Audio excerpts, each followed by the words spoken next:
मुंबई लोकलमध्ये एक मुलगा होता आणि टोटल मला वाटतं 4-5 जण त्या ट्रेनमध्ये बसलेले डब्यात. अच्छा. 2 पुरुष, त्यांच्यामध्ये एक बाई, एक मुलगा आणि एक काका होते ट्रेनमध्ये. तर त्या काकांनी त्या मुलाला हाक मारून बोलवलं की मुला इथे, मुला इथे, मुला इथे. मुलगा काय कळत नव्हतं मुलाला की काय चालू आहे, काका काय का बोलवत आहेत. तर मग तो मुलगा जास्त वेळ गेला नाही, तो तिथे त्या 2 पुरुषांच्या मध्ये जी बाई बसली त्यांच्या इथेच बसलेला होता. तो तरी ओरडायला लागला, इधर आओ, इधर आओ, इधर आओ. तर मग तो शेवटी तो मुलगा गेला. तो मुलगा जसा गेला तो काकांनी त्याला खाली बसवलं त्याच्याजवळ आणि त्या काकांनी त्याला कानात सांगितलं कि बच्चा नेक्स्ट स्टेशन पे उतर जाओ. तो बोला क्यों उतर जाओ, मुझे और दूर उतरना है. तो बोलतो मैं भी उतरने वाला हूँ, उतर जाओ. तो बोला क्यों अंकल, बताओ तो सही क्या हुआ, काय झालं सांगा मला. तर तो काका म्हणाला वो जो सामने लेडीज़ बैठी है दो लोगों के साथ, ती लेडीज़ मेलेली है. मुलगा 2 मिनटं घाबरला. तो बोला आपको कैसे पता. तो बोलतो तिच्या पायाकडे बघा, तिचे पाय काळे पडलेले आहेत आणि ती लेडीज बुरखा घालून बसलेली होती आणि 2 जण तिला नेत होते अशा ह्याच्यातून. म्हणजे या सगळ्या गोष्टी मुंबईतल्या लोकलमध्ये होतात. म्हणजे तिला असं फक्त पुतला बनवून तिच्या डेड बॉडीला असं बसवून नेत होते. मी त्या मित्राचं नाव घेतो, निखिल तुझ्याबद्दल बोलतोय. तर त्याची स्टोरी, आणि ती तर एवढी भयानक स्टोरी आहे ना, म्हणजे ती मी ऐकून असा थोडा मला एखाद दिवस झोप नव्हती आली. त्याची तो ना इथे डोंबिवलीत राहायचा आणि डोंबिवलीत ना त्याचं असं घर होतं ना, ते एका 2 फ्लोअरच्या बिल्डिंगमध्ये होतं. आणि ना त्याला घर ते ना खूप स्वस्तात मिळालेलं, रेंटवर मिळालं पण खूप स्वस्तात मिळालं. हां. आणि ना त्या घरात ना एक खोली होती, 1 BHK होता, पण एक खोली होती जी बंद होती. म्हणजे त्याची चावी त्या मालकीणकडे होती. फक्त 1 RK. पण तो एकटाच राहायचा म्हणून त्याचं काय हरकत नव्हती. आणि ना तो काय त्यांनी काय ना, एकदा तो रात्री आला रे, त्याची नाईट शिफ्ट असायची, तर तो 2-3 वाजता वगैरे घरी यायचा. तो म्हणायचा मी 2-3 वाजता घरी येऊन झोपलो ना की ना कंटिन्युअसली त्या दारावरून ना नॉकचा आवाज यायचा, दररोज 2-3 वाजता रात्री यायचा. त्याला पहिल्यांदा वाटलं की नसेल, काहीतरी आत प्राणी असेल म्हणून कदाचित आवाज येतोय, खिडकीतून काही आलं, हे येतात ना कधी कधी उंदीर वगैरे येतो म्हणून कदाचित असेल, ते पण नाही. तर त्यांनी एकदा काय केलं, त्यांनी एकदा ते उघडायचा प्रयत्न केला दार. तुम्हाला उघडूया, बघूया तरी आत काय, कोण प्राणी अडकलं असेल तर त्याला बाहेर सोडता येईल. त्यांनी इथे दार उघडला ना, तर ती खिडकी होती ना, ती खिडकी आपण जाळी लावतो ना, जाळी तशी करून बंद केलेली. जाळी लावतो म्हणजे ते लॉक करून ठेवतो, लॉक करून जाळी लावलेली होती. मी कुणीही आत येऊ शकत नव्हतं असं होतं. मग ह्याला ऑफकोर्स ह्याचं तेव्हा थोडं हे झालं रे, फाटली ऑफकोर्स फाटली की काय होतंय आपल्यासोबत. तर मग काय आलं, मग तो ना एकदा रात्री त्याला मग काय व्हायला लागलं माहिती, दररोज रात्री तो दरवाजा उघडल्यानंतर त्याला दररोज 12 वाजल्यापासून ते 3 वाजेपर्यंत ताप यायचा. आणि असा ताप यायचा की त्याचे दात वाजायचे, एवढा ताप यायचा कडकडून. 3 नंतर सगळं बंद व्हायचं, पण 3 वाजेपर्यंत एवढा ताप यायचा. आणि त्यांनी मला हे पण सांगितलंय की त्याला ना त्यावेळेस असं वाटायचं की त्याला कोणतरी असं वर हे करतंय, लिफ्ट करतंय, उचलतंय. म्हणजे तुला माहिती कधी कधी बेडवर झोपल्यावर आपल्याला वाटतं की आपण पडणार आहोत, आपण असं एक पाय टाकता पडतो. बरोबर. पण तो खाली झोपायचा, पण त्याला असं वाटायचं तो वर आलेला असं. आणि ते सगळं झालं, त्यांनी 1-2 महिना तरी तिथे काढला. त्याला वाटलं कदाचित आपल्याला बरं नसेल म्हणून या सगळ्या गोष्टी होत आहेत. डॉक्टरांना दाखवलं, सगळं झालं. त्यानंतर ना मग त्याला आहे ना काय व्हायला लागलं माहिती, घरी ना आवाज यायला लागले, कोण बाळच रडतंय, कधी 1-1-1:30 वाजता, कधी कुठच्या बाईचाच आवाज येतोय. अच्छा. आणि त्यांनी काय विचार केला की असेल कोणती बिल्डिंग मध्ये असतात, बाळ असतं एखादं, ते रडत असेल. तर त्यांनी एकदा बिल्डिंगमध्ये खालच्या लोकांना विचारलं की तुमच्याकडे बाळ आहे का, ते रडत असतं सतत. ते बोलले नाही, इथे मी आणि माझी बायको दोघंच राहतो आणि आमचा मुलगा आहे तो US ला असतो. तर मग तो म्हणाला ठीक आहे. तो म्हणाला, मग त्याला कळलं की काहीतरी घोळ दिसतोय. आणि मग त्याचं काय झालं माहितीये, तो ज्या खोलीत बसायचा ना, तो म्हणायचा की मी जसं देवाचा फोटो ठेवला ना, की आता नॉर्मली जर फोटो पडणार असेल तर तो असा ठेवला असेल तर तो असा पडेल ना, असा खाली पडेल. त्याचे सगळे फोटो असे ठेवले ना की असे खाली पडेल. अच्छा.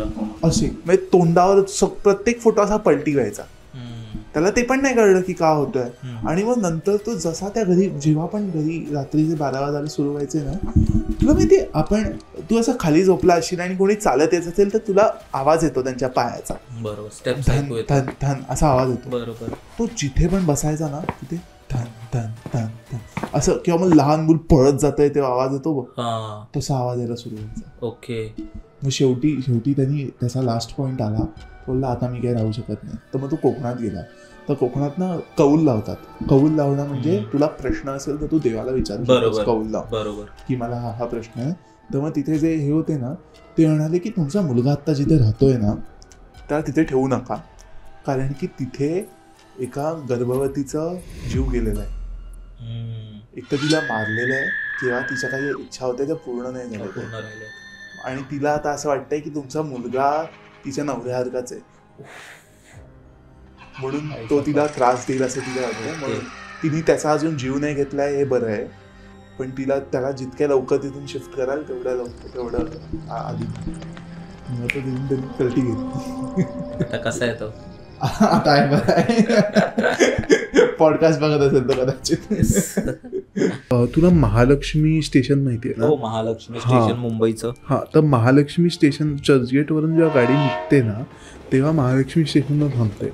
आणि रात्री जर तू 2-3 वाजताची म्हणजे जी शेवटची लोकल असते ना ती तिथून पकडलीस ना तर महालक्ष्मी स्टेशनला एक मुलगी चढते आणि तिथून पुढे गेला की एक पूल आहे आणि त्या पुलावर ती मुलगी ट्रेनमधून उडी मारते.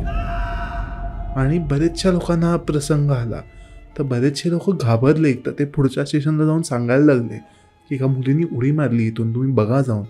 तर मग बरेचशा वेळेला हे ट्रेनवाल्यांनी बघितलं आणि मग पुढच्या वेळीपासून ट्रेनवाल्यांनी सांगायला लागले की ती मुलगी नाही आहे कोणी खरी, ती मुलगी बरेचशा लोकांना दिसते, ती उडी मारते ट्रेनमधून. आणि त्याच्या मागचं कारण असं आहे की त्या मुलीला त्याच पर्टिक्युलर डब्यात काही मुलांनी त्रास दिला, तिचं आत्महत्या तिचा केला आणि त्या मुलीला कापून त्या दरीत टाकून दिलं. दरीत टाकलं, तिचा आत्मा भटकतो. म्हणून ती आज पण तिथे. म्हणजे ह्या सगळ्या गोष्टी मुंबईसारख्या ठिकाणी होतात हे बघून मला जरा घाबरायला होतं. मुंबई लोकल इज डेंजरस भाई. तू बघ ना, प्रत्येक दिवशी तिथे कोण ना कोणतरी जातं.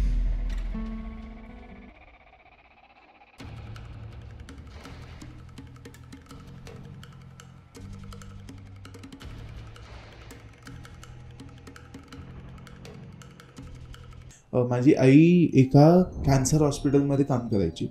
आणि कॅन्सर हॉस्पिटलमध्ये ना ऑफकोर्स हॉस्पिटल आहे म्हणजे बरीच लोक अशी येतात की ज्यांच्या आयुष्यात चांगल्या गोष्टी होत नाहीत. काही लोकांचं कॅन्सरमुळे जीव जातो त्या हॉस्पिटलमध्ये. खूप त्रासलेले असतात लोक, खूप त्रासलेले असतात. बरोबर. तर एक ना डॉक्टर आहेत, तर ते डॉक्टर होते, तर ते समोरच्याच बिल्डिंगमध्ये राहायचे, इमर्जन्सी वगैरे काही असेल म्हणून ते परत म्हणून यायचे. तर मग काय आलं, ते त्यांची जी बिल्डिंग होती ना त्याच्यात 2-3 मजले आहेत ना नर्सेसचं हॉस्टेल पण होतं त्यांनाही राहण्यासाठी. त्यांनाही राहण्यासाठी, कारण की त्या पण लवकर येतात ना. तर काय आलं, ते त्या लिफ्टमध्ये गेले आणि ती आपली जाळीवाली लिफ्ट असते बरं, फ्लोर दिसतो तेव्हा असं तर त्याचा फ्लोर दिसतो बरोबर आहे. तर ना ते एका फ्लोअरवर गेले, त्यांना दिसलं की एक बाई केस विंचरतीये. केस विंचरतीये, पण ठीक आहे विचारू शकते ना केस. दुसऱ्या मजल्यावर गेले, परत तीच बाई केस विंचरते असं दिसतंय. पहिल्या मजल्यावर गेले, परत तीच बाई केस विंचरते सुरू. आणि ते ग्राउंड फ्लोअरपर्यंत त्यांचं तेच चालू आहे, त्यांना तेच 3 मजले असे दिसत आहेत. म्हणजे ते खाली जात आहेत पण बाई केस विंचरताना दिसते. म्हणजे ते कधी पोचतच नाही आहेत त्यांच्या फ्लोअरवर. ते घाबरले रे. मग शेवटी त्यांनी काय काय काय किती वेळ काय करणार, ते तसंच बसून राहिले लिफ्टमध्ये. आणि थोड्या वेळाने ती लिफ्ट ग्राउंड फ्लोअरला पोचली. आणि ग्राउंड फ्लोअरला पोचल्यानंतर ते हादरले रे, काय करणार. कारण की विचार कर की तुला एकच बाई दिसते केस विंचरताना. असं नाही की एकदा येऊन 3 माले जात आहेत, ते कंटिन्यू जात आहेत, ते कधी संपतील ते माहिती नाही, आणि त्यानंतर काय होईल ते माहिती नाही ना. खूप खूप भयानक आहे. तुझ्या डोक्यातच एक वेगळं मूवी चालते भाई. आणि अजून एक असंच एकदा झालेलं आहे की माझ्या आईच्या एक कलिग होती, त्यांचा मुलगा आणि मुलगी. तर एक जो मुलगा होता ना, ज्या मुलाला ह्याची बंगाली भाषा अजिबात येत नाही, म्हणजे तो हिंदीत बोलतो, फार तर फार मराठी येत असेल कारण की महाराष्ट्रात राहतो. ते मूल उत्कृष्ट बंगालीत त्याच्या आईशी बोलायला लागलं एकदम. आणि किती वर्षाचा होता तो असा काहीतरी 15-16 वर्षाचा असेल. तो घरात बसलाय आणि तो असं बोलतोय की तो दुसराच व्यक्ती आहे, वेगळी पर्सनॅलिटी. हा एकदम वेगळी. आणि तो एकदम फटाफट बंगालीत बोलतोय. शपथ. आणि तो काय सांगतोय की तू मारलंस मला, तू मारलंस, असं हे सांगतोय. हेच कंटिन्यू चालू आहे. मग काय झालं? मग त्यांनी त्यांचे स्टार्ट कुठून झालं काय माहितीये तुला? स्टार्ट ते असं म्हणतात की आता ह्याच्यात मी थोडा चुकू शकतो, पण मुस्लिम कल्चरमध्ये ना जिन नावाची एक गोष्ट असते. सो जिन काही चांगले असतात, काही वाईट असतात. जिन म्हणजे आपल्या इथे आत्मा जो कॉन्सेप्ट आहे ना, तसा कॉन्सेप्ट आहे. तर मग त्यांच्या इथे असं असतं की तू जर कुठे चुकीच्या ठिकाणी लघवी केलीस किंवा तू चुकीच्या ठिकाणी गेलास किंवा चुकीचं केलंस तू, हा, तर किंवा एखाद्या वेळेस ना तू एखादा परफ्यूम लावला असशील ना, तो त्या जिनला आवडू शकतो, असं असतं. मग ते तुझ्या मागे लागतात. आणि मग ते तुझ्या मागे लागून कधीतरी जर चांगला असेल ना तर तुझी खूप भरभराट होते. पण जर तो वाईट असेल तर तुझा खूप त्रास होतो, तुझा हा. मग तू अशा गोष्टी करशील ज्या तू कधीच आयुष्यात करत नव्हता आज. तू अशा भाषा बोलशील ज्या तू कधीच बोलू शकत नव्हता आज, असं. मग हे एवढं सगळं झालं. मग शेवटी त्यांना एका ह्याच्यात कब्रिस्तानमध्ये घेऊन गेला त्या मुलाला. आणि त्या मुलावर मग बऱ्याच त्या लोकांनी तांत्रिक हे वगैरे केलं. आणि त्यानंतर ते कुठेतरी त्याच्या मागून ते गेलं. पण हे एवढं झालेलं आहे त्या मुलासोबत. आणि तो मुलगा एकदम म्हणजे तू त्याचा आवाज ऐकशील ना, त्याचा आवाज एकदम असा सॉफ्ट होता, कारण की तो 14-15 वर्षाचा होता ना. पण त्यावेळेस त्याचा आवाज एकदम असा एका माणसासारखा आवाज येत होता, कर्कश आवाज. असं आहे. अरे हे तर तुला अजून एक सांगतो, हे तर एवढं भयानक आहे ना की मला काटा येतो अंगावर. एक मुलगा होता, तो आहे ना शाळेत, म्हणजे तो ट्रेननी शाळेत जायचा, ठीक आहे. तर तो ट्रेननी शाळेत जायचा, 1-2 स्टेशन पुढे त्याची शाळा होती, उतरून तो घरी यायचा, असं व्हायचं. एक ना 4-5 महिने तो जात राहिला. आणि मला नंतर ती टीचर म्हणायला लागली की हा शाळेत येत नाही आहे, तुमचा मुलगा शाळेत येतच नाही आहे. तर त्याची आई म्हणाली, आईने विचारलं तू कुठे जातोस? तर तो मुलगा म्हणाला, नाही गाई, मी दररोज सकाळी निघतो, मी त्याच वेळेला घरी येतोय, मी शाळेत जातो, मला माहिती आहे मी शाळेत जातो. तर त्याची आईने एकदा त्याला पाठवलं आणि त्याच्या मागून गेली ती शाळेत. हां. तर असं कळलं की तो स्टेशनवर जाऊन एका बेंचवर जाऊन बसून राहायचा. तर मग एकदा त्याची आई त्याच्या बाजूला बसून बोलली की तू इथे का बसलायस, काय झालं, इथे का, तुला शाळेत जायचं होतं, असं तसं ओरडायला लागली. तो पण एका वेगळ्या आवाजात त्याच्या आईशी बोलला की मी त्या माणसाला शोधतोय ज्यांनी मला ट्रेनमधून खाली ढकललं.